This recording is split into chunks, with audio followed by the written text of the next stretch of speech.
You open your banking app on payday. The deposit hits, but before you can even process the number, the money is already spoken for by rent, auto loans, and invisible convenience fees. You feel like you're moving backward, but hitting your first $20,000 net worth changes everything. That specific number doesn't just earn you compound interest. It buys your way out of a systemic trap designed to tax you for being broke. Here is the exact math they use against you. Society tells you that a $120,000 combined income means you've made it. But the math says it's a poverty trap. The system wants you hyper-focused on the million-dollar retirement myth because it keeps you distracted from the daily wealth extraction happening right under your nose. The actual escape velocity isn't a million. It's your first $20,000 net worth.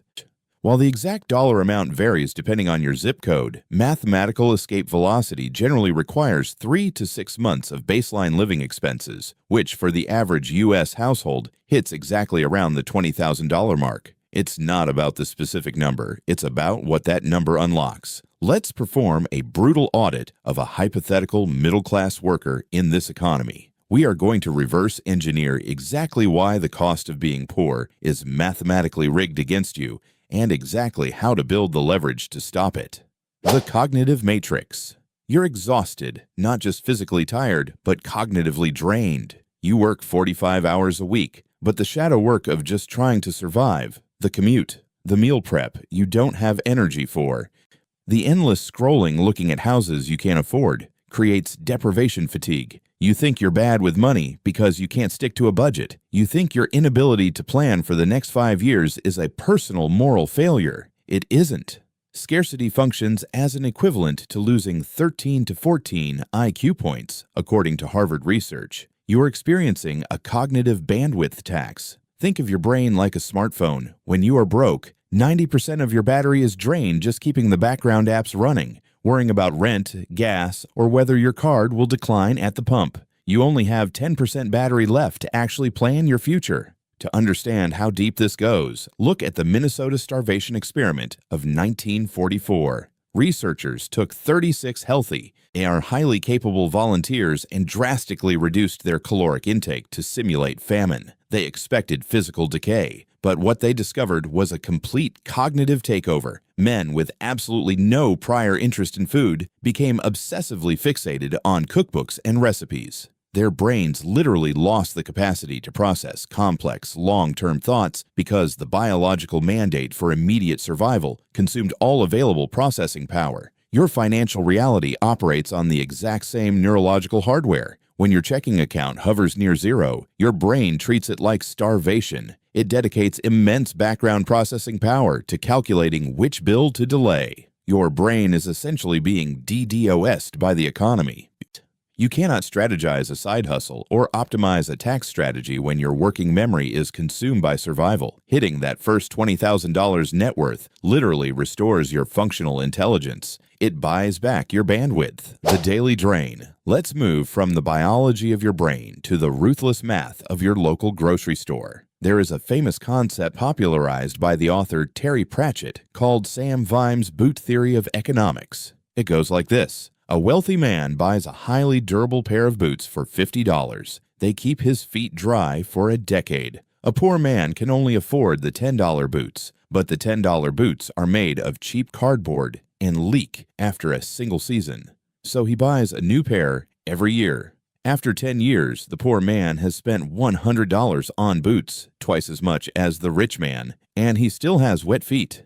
This isn't a fictional concept. It is the defining math of the modern economy. The system is designed so that the rich get a cheaper life and you get a more expensive life. When you don't have capital, you are forced to make economically inefficient decisions daily. Missed bulk discounts consume more than 20% of the food budget for liquidity-constrained households. If you are living paycheck to paycheck, you buy the single roll of paper towels. You buy the small bottle of laundry detergent. You buy groceries on Wednesday when you are flush, but you pay a massive per-unit premium because you can't afford to float the $200 bulk purchase that would lower your baseline costs for the next 6 months. That inability to buy in bulk acts as an invisible 20% tax on human survival, and it scales.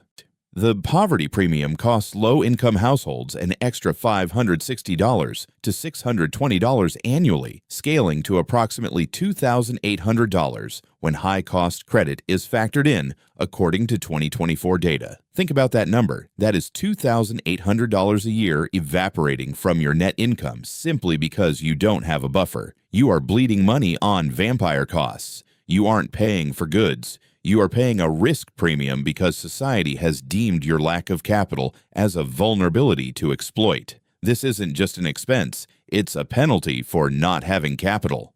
The institutional trap. Have you ever paid a fee just for being broke? If you have, drop the exact dollar amount in the comments right now, because we are only halfway through the equation. The daily grocery drain is child's play compared to what institutions do to you. Here is the math your insurance company hides from you. Based on 2024 research from the University of Bristol, low-income drivers pay up to 48% more for car insurance and paying monthly adds an average of 41% to the total cost. Let that sink in. Because you don't have the $1,200 sitting in an account to pay your premium annually upfront, you are charged a 41% financing fee disguised as a monthly convenience. Then, you have your bank, the institution that holds your money. Overdraft and NSF fees generated over $5.8 billion for banks in 2023, with banks charging an average of $32.50 for a charge-off that only costs them $2 to $5. You are essentially a profit center for their operational inefficiencies, and the extraction doesn't stop at fees. It extends to the interest they refuse to pay you. According to April 2025 data, moving to the top income decile increases deposit interest rates by 55%, as banks empirically offer lower rates to poorer neighborhoods. The algorithms are brutally efficient. They factor in your zip code, your credit utilization, and your lack of participation in other markets to squeeze every dime. The rich get paid interest. The middle class pays interest. They want you to believe that the cost of being poor is the result of your avocado toast or your Netflix subscription. It's a distraction. It is a wealth transfer from the bottom to the top disguised as service fees. The milestone paradox. Let's reverse engineer this. If the system is designed to drain you mathematically and cognitively, where is the exact escape hatch? We have to look at the psychology of money milestones. Most people assume they need $1 million to feel safe. They look at the traditional retirement calculators and feel a crushing wave of apathy. But the data reveals a massive paradox. According to Vanguard research from April 2025, $2,000 in emergency savings boosts well-being by 21%, significantly more than holding over $1 million in assets. A $2,000 buffer buys you more psychological peace than $1 million in illiquid assets. That is not a typo. The jump from $0 to $2,000 fundamentally alters your central nervous system. It turns off the battery drain. And as you scale that up to your first $20,000 net worth, a full 3 to 6 months of living expenses, the benefits compound from the psychological to the biological. Working-class Americans in the bottom 50% of counties can expect to die 7 years earlier, now compounded by a medical debt crisis totaling $220 billion. People without a financial buffer routinely skip preventative medical care, ignore dental pain, and endure chronic stress that spikes cortisol levels for decades. That initial financial buffer isn't just a number on a spreadsheet. It literally extends biological life. It creates a firewall between you and the structural crisis, the wealth destroyers. But getting to that initial buffer is nearly impossible if you fall into one specific trap. Society tells you that an upgrade is a reward for hard work. You get a slight bump in pay, so you head to the dealership.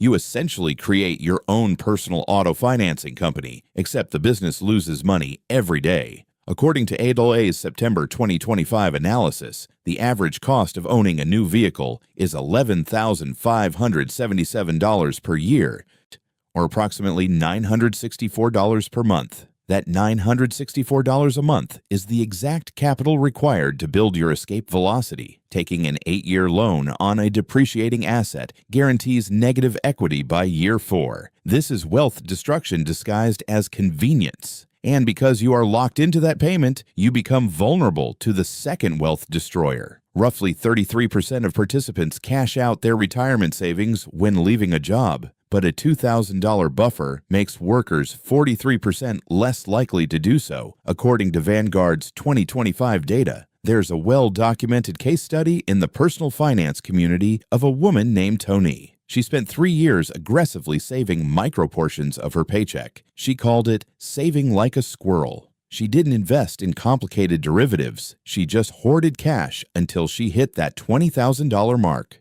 When she faced a career transition, she didn't have to raid her 401k, trigger a 10% IRS penalty, and annihilate decades of compound interest. Her squirrel fund protected her actual wealth. The ultimate leverage. Here's the fundamental lie we are all sold from the moment we graduate. We are taught that money is valuable because of what it can buy, but the true value of your first $20,000 net worth isn't purchasing power, and it isn't the tiny bit of interest it generates in a high-yield savings account. Its true value is leverage. When you don't have savings, you are entirely dependent on your employer. Workers without a buffer spend 6.1 hours per week distracted by financial stress compared to just 1.5 hours for those with an emergency cushion. You are physically at your desk, but you are losing over a day of productive capacity every single week to pure anxiety. But when you cross that threshold, your posture changes. There is a famous phenomenon on financial independence forums known as the walking away paradox. A corporate worker documented building their $20,000 FU fund. The fascinating part wasn't what they bought with it. It's what they didn't do. They never actually spent the money, but the mere existence of that capital altered their power dynamic. In their words, "I had the power to make changes because I was never bluffing." They could look their boss in the eye, demand better conditions, reject toxic hours, and negotiate aggressively. They don't pay you for loyalty. They pay you because you can leave. Look at Sarah Blakely, the billionaire founder of Spanx. Before she was a billionaire, she sold fax machines door to door for 7 grueling years. Her only goal was to save exactly $5,000. Because she had that highly specific liquid buffer, she was able to fund her prototype herself. She took zero outside venture capital. She didn't have to sell her soul to a bank. When her company exploded, she retained 100% equity. That initial buffer transitions you from a dependent subordinate to an equal negotiator. You stop being a price taker and become a price maker. The escape routes. I am a researcher and strategist, not your CPA or financial advisor. Run these numbers with a professional before making changes. So, how do we get there? You know why the first $20,000 is the hardest, but you also know you can't budget your way out of a structural crisis. To escape survival mode finances, you need a holistic blueprint. You don't need a single magic pill. You need 3 distinct escape routes working simultaneously. Route 1, plug the leaks. Before you try to make more money, you have to stop the bleeding. Audit your subscriptions. Switch your car insurance to annual payments, even if you have to temporarily borrow from a 0% APR card to do it. The goal is to eliminate the 41% poverty premium penalty immediately. Stop buying single-use items. Start timing your purchases to exploit the bulk buying deficit. Route 2, the identity shift. Aim for $2,000 first. Do whatever it takes. Sell items. Take extra shifts just to hit that $2,000 mark. As Vanguard proved, that specific number flips the switch in your brain. It gives you back the 14 IQ points. It restores your cognitive bandwidth. You move from survival mode to builder mode. Route 3, build zero capital leverage. You cannot save your way to wealth if your real hourly wage is stagnant. You must pivot from defense to offense. You need digital assets that don't require a commute, that don't incur shadow work, and that aren't taxed by physical exhaustion. This could be freelancing high-value AI skills, building digital products, or setting up a B2B SaaS affiliate system. The method matters less than the mechanics. You must connect a problem to a digital solution where there is zero inventory, zero warehouse, and infinite scale. You aren't doing this to buy a Lamborghini. You are doing this to automate an extra $1,000 a month. That $1,000 bypasses the institutional traps and rapidly accelerates your path to that $20,000 threshold. Stop playing their game. Start building your own machinery. You can work 60 hours a week, but you can't out-earn a trap you don't even know you're in. Now you know. Your first $20,000 net worth isn't a retirement goal. It is the ransom you pay to stop the system from bleeding you dry. It's time to stop paying the cost of being poor. What is the most ridiculous poverty premium fee you've ever paid? Drop the exact dollar amount in the comments below. Let's expose the math together. And if you're ready to master Route 3, building zero capital leverage, click the video on your screen right now. I break down exactly how everyday people are using digital systems to buy back their time. I'll see you there.